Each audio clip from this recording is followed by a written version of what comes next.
Thomas Chazhikadan നമ്മുടെ sitting MP സ്ഥാനാർത്ഥി LDFന്റെ MP നമുക്കൊപ്പം സ്ഥാനാർത്ഥി ഇപ്പൊ എത്തുന്നുണ്ട്. നമസ്കാരം.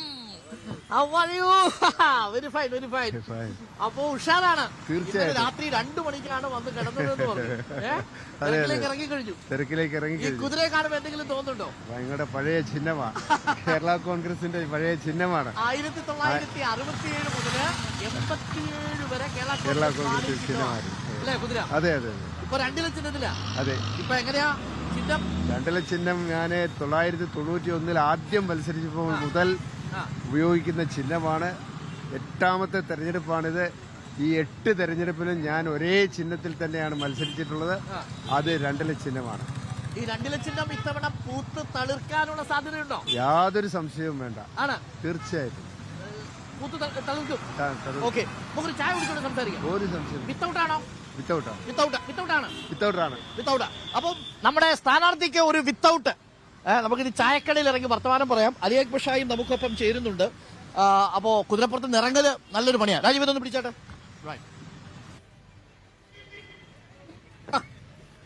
അപ്പോ എവിടെയാ സ്ഥാനാർത്ഥി? വന്നാട്ടെ. യെസ്, വരൂ. എനിക്ക് തോന്നുന്നു മൈക്ക് എവിടെയാ സാർ? രാജീവ് മൈക്ക്. ഓക്കെ, അപ്പോ ഉഷാറായാണ്. തീർച്ചയായിട്ടും ഒരുക്കങ്ങളൊക്കെ തുടങ്ങി. എന്താണ് ഏറ്റവും വലിയ കോൺഫിഡൻസ്? എന്റെ പ്രവർത്തനം തന്നെയാണ് എന്റെ കോൺഫിഡൻസ്. കഴിഞ്ഞ 33 വർഷമായി ഞാൻ പൊതുരംഗത്തുണ്ട്. ഈ 33 വർഷത്തിലെ ഓരോ തവണയും ഞാൻ ജനങ്ങളോടൊപ്പം നിന്ന് പ്രവർത്തിച്ചതിന്റെ അംഗീകാരമാണ് കിട്ടിക്കൊണ്ടിരുന്നത്. 2019 എന്നെ പാർലമെന്റിലേക്ക് അയച്ചു ബഹുമാനായ KM മാണി സാർ. അദ്ദേഹം നിശ്ചയിച്ചു, ജനങ്ങൾ എന്നെ തിരഞ്ഞെടുത്തു. പാർലമെന്റിൽ ചെന്ന് ജനങ്ങളുടെ വിഷയങ്ങൾ നിരന്തരമായി പാർലമെന്റിനകത്തുന്നയിച്ചു. നാട്ടിലെ വികസന കാര്യങ്ങളിൽ കേന്ദ്ര ഗവൺമെന്റ് നടപ്പാക്കേണ്ട പദ്ധതികൾ ഓരോന്നോരോന്നായി വളരെ ചിട്ടയോടുകൂടി നടപ്പാക്കാൻ കഴിഞ്ഞു. ഞങ്ങളുടെ സർവേ റിസൾട്ട് വന്നപ്പോൾ ഞങ്ങൾ അത്ഭുതപ്പെടുത്തിയ ഒരു കണക്ക്, ഈ മണ്ഡലത്തിൽ ഏറ്റവും ജനപ്രിയനാണ്. പക്ഷേ കോട്ടയത്തിന് പുറത്ത് തോമസ് ചാഴികാടൻ അറിയുമെങ്കിലും കോട്ടയം മണ്ഡലത്തിൽ വളരെ സുപരിചിതരാണെന്ന് മാത്രമല്ല 95% ആളുകൾക്ക് താങ്കളുടെ പേര് തന്നെയാണ്. ഞാൻ സൂചിപ്പിച്ചല്ലോ, 91 വളരെ അപ്രതീക്ഷിതമായ ഒരു സാഹചര്യത്തിലാണ് ഞാൻ പൊതുരംഗത്തേക്ക് വരുന്നത്. എൻ്റെ സഹോദരൻ ബാബു ചാഴികാടനായിരുന്നു അന്നത്തെ തെരഞ്ഞെടുപ്പിൽ ഏറ്റുമാനൂരിൽ നിന്നും മത്സരിച്ചത്. നിർഭാഗ്യവശാൽ അദ്ദേഹത്തിൻ്റെ തെരഞ്ഞെടുപ്പിനിടയിൽ ഒരു ഇടിമിന്നലേറ്റ് അദ്ദേഹം നമ്മെ വേർപിരിഞ്ഞു. ആ സാഹചര്യത്തിലാണ് ഞാൻ ഈ രംഗത്തേക്ക് വരുന്നത്. ഞാനൊരു ചാർട്ടേഡ് അക്കൗണ്ടന്റാണ്.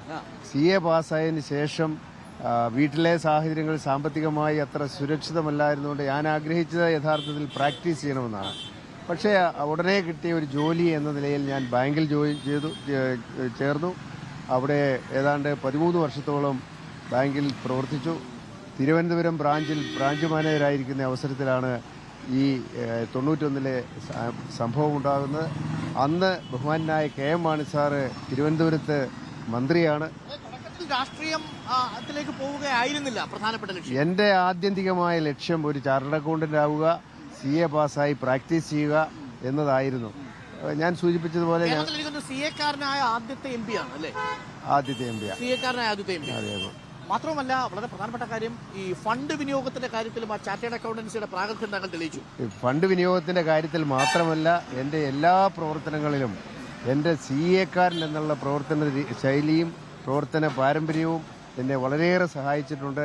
വളരെ ചിട്ടയോടുകൂടി. വേറൊരു കാര്യം കൂടി സൂചിപ്പിക്കട്ടെ, സാധാരണഗതിയിൽ രാഷ്ട്രീയക്കാരും ജനപ്രതിനിധികളും ഒക്കെ ജനങ്ങളെ തൃപ്തിപ്പെടുത്താൻ വേണ്ടിയിട്ട് വന്ന് ചോദിക്കുന്ന കാര്യങ്ങളെല്ലാം നടപ്പാക്കാമെന്ന് പറയും. ഞാൻ പക്ഷേ നിരന്തരമായി, എന്നോട് അങ്ങനെ പറയരുത് എന്ന് വരെ ചില ആളുകൾ സൂചിപ്പിച്ചിട്ടുണ്ട്, നിരന്തരമായി ഏതെങ്കിലും സാഹചര്യത്തിൽ നടക്കില്ല, ബുദ്ധിമുട്ടുള്ള കാര്യമാണെങ്കിൽ അത് ഞാൻ വരുന്ന ആളോട് വളരെയേറെ താല്പര്യത്തോടുകൂടി പറഞ്ഞ് ബോധ്യപ്പെടുത്തി ഞാൻ അവരെ വിടാം. ഇപ്പൊ ഇങ്ങനെ നടക്കില്ല, നമുക്ക് നോക്കാം, പക്ഷെ ഉറപ്പില്ല എന്ന് തുറന്നു പറയും. വാഗ്ദാനം കൊടുക്കത്തില്ല അല്ലേ? അപ്പോ ഇത്തവണ മത്സരത്തിന് ഇറങ്ങുമ്പോൾ അപ്പുറത്ത് നിൽക്കുന്നത് ജോർജിന്റെ മകനാണ്, ഫ്രാൻസിസ് ജോർജ് ആണ്. കേരള കോൺഗ്രസ് ജോസഫാണ്. നിങ്ങൾ ഒരു കാലത്ത് തോളിൽ കൈയിട്ട് നടന്ന മനുഷ്യരാണ്. അപ്പോൾ ഫ്രാൻസിസ് ജോർജ് എത്തുമ്പോൾ മത്സരം തീപാറും എന്നൊക്കെ പൊതുവെ പറയുന്നുണ്ട്. പക്ഷെ മത്സരം ശക്തമാണല്ലേ? മത്സരം തീർച്ചയായിട്ടും ഏത് സ്ഥാനാർത്ഥിയായാലും എതിരാളി ആരായാലും ആ എതിരാളി ശക്തനാണെന്നുള്ള ബോധ്യത്തോടു കൂടി തന്നെയാണ് ഞാൻ എല്ലാ തെരഞ്ഞെടുപ്പിലും നേരിട്ടത്. ആദ്യത്തെ തെരഞ്ഞെടുപ്പിൽ കേരളത്തിന്റെ ഇടതുപക്ഷ ജനാധിപത്യ മുന്നണിയുടെ പ്രമുഖനായ നേതാവ് ഞാൻ ഒരു രാഷ്ട്രീയ പ്രവർത്തകൻ എന്ന നിലയിലോ പൊതുപ്രവർത്തകൻ എന്ന നിലയിലോ പ്രസംഗിച്ച് പരിചയത്തോടു കൂടി അല്ല വന്നത്. ഞാൻ വരുമ്പോൾ കേരള രാഷ്ട്രീയത്തിലെ ഏറ്റവും പ്രമുഖനായ ഒരാളായിരുന്നു എൻ്റെ എതിരാളിയായി വന്നത്. ബഹുമാനായ ശ്രീ വൈക്കം വിശ്വൻചേട്ടൻ അല്ല, പിന്നീട് പാർലമെന്റിലേക്ക് വന്നപ്പോൾ ശ്രീ വി എൻ വാസവനാണ്. ഇവരെല്ലാം വളരെ ശക്തരായിരുന്നു. എനിക്ക് അത് എൻ്റെ പ്രവർത്തന ശൈലിയും ജനങ്ങളോടൊപ്പം നിന്ന് പ്രവർത്തിക്കുമ്പോൾ ജനങ്ങൾ നൽകുന്ന ശക്തിയുമാണ് എന്റെ ഏറ്റവും വലിയ ആത്മവിശ്വാസം. രണ്ട് പ്രധാനപ്പെട്ട ഘടകങ്ങളുണ്ട്. ഒന്ന്, കേന്ദ്ര സർക്കാരുമായി ബന്ധപ്പെട്ട ഒരു നയം. അത് കേരള കോൺഗ്രസ് മാണി വിഭാഗം എന്ത് നയമാണ് എടുത്തിരിക്കുന്നത് എന്നൊരു പ്രധാനപ്പെട്ട ചോദ്യം. അതേസമയം കോട്ടയത്തിൽ വർദ്ധിച്ചു വരുന്ന ഒരു ഹിന്ദുത്വ വോട്ട് ബാങ്ക് ഉണ്ട് എന്ന് ചില കണക്കുകൾ പറയും. ഒരു 10, 18, 20% വരെ വേണമെങ്കിൽ ഒരു ഡിസിസീവ് ഫാക്ടറാണ്, നിർണായക ശക്തിയാണ്. അപ്പോൾ മോദി സർക്കാരിനെതിരെ ശക്തമായ നിലപാട് അങ്ങ് എടുക്കുന്നു എന്നതാണോ മനസ്സിലാക്കേണ്ടത്, അതല്ല മണ്ഡലത്തിലെ വികസനമാണോ അങ്ങയുടെ പ്രാധാന്യം? മോഡി സർക്കാരിൻ്റെ ഇന്നത്തെ നയം ഇന്ത്യയുടെ ബഹുസ്വരതയ്ക്ക് ചേരുന്നതല്ല. മോഡി സർക്കാർ ഇപ്പോൾ പിന്തുടരുന്ന നയം എന്ന് പറയുന്നത് വർഗീയ പ്രീണനമാണ്, ഭൂരിപക്ഷ വർഗീയ പ്രീണനമാണ്. ആ ഭൂരിപക്ഷ വർഗീയ പ്രീണനത്തെ നമുക്ക് ഒരു കാരണവശാലും അംഗീകരിക്കാൻ കഴിയില്ല. ആ നിലപാടാണ് ഞാൻ എല്ലാ സമയത്തും പാർലമെന്റിലും യാതൊരു കാരണവശാലും ഇല്ല. അത് അങ്ങേക്ക് നോക്കിയാൽ കാണാൻ കഴിയും. ഇന്ന് മണിപ്പൂരിൽ നടക്കുന്ന വലിയ അക്രമങ്ങൾ, ആ അക്രമങ്ങളെ അത് ഏറ്റവും പ്രധാനപ്പെട്ടത് അവിടുത്തെ മതന്യൂനപക്ഷമായ ക്രൈസ്തവ വിഭാഗത്തിനെതിരായിട്ടുള്ള അക്രമങ്ങളാണ്. അത് ഒരു കണിക പോലും എതിർക്കാനോ അവരെ നിയന്ത്രിക്കാനോ കേന്ദ്ര സർക്കാർ നടപടി സ്വീകരിച്ചില്ല. അത് വ്യക്തമായി ഞാൻ മണിപ്പൂരിനെ കുറിച്ചുള്ള ചർച്ചയിൽ പാർലമെന്റിൽ സൂചിപ്പിക്കുകയുണ്ടായി. കോട്ടയത്ത് മണിപ്പൂർ ചർച്ചാ വിഷയമാവൂ?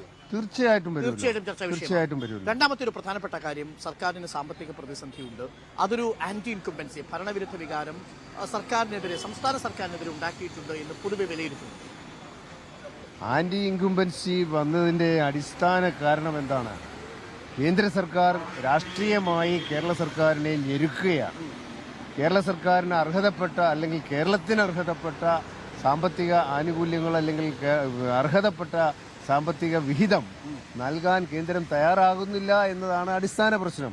ആ കാര്യമാണ് ബഹുമാനപ്പെട്ട മുഖ്യമന്ത്രി കഴിഞ്ഞ നവകേരള സദസ്സിൽ ഉടനീളം ഒരു കാര്യം കൂടി ചോദിച്ചോട്ടെ. നമ്മളിപ്പോ ഈ ക്രിസ്ത്യൻ സഭ വളരെ പ്രധാനപ്പെട്ട ഒരു കോൺസ്റ്റിറ്റ്യുവൻസിയാണ്. 37% ഉണ്ടെന്ന് തോന്നുന്നു അല്ലേ? ക്രിസ്ത്യൻ വോട്ട് ബാങ്ക് എന്ന് പറയുന്നത് 37%. ഇപ്പൊ സഭാ നേതൃത്വത്തിന്റെ നിലപാട് വളരെ പ്രധാനപ്പെട്ടതാണ്. ഇന്നലെ ഇപ്പോൾ ഓർത്തഡോക്സ് സഭയുടെ ഒരു നിലപാട് വന്നിരുന്നു. കത്തോലിക്ക ബാബ ചർച്ച് ബില്ലിനെതിരെ ശക്തമായിട്ട് നിൽക്കുന്ന ഒരു സാഹചര്യമുണ്ട്.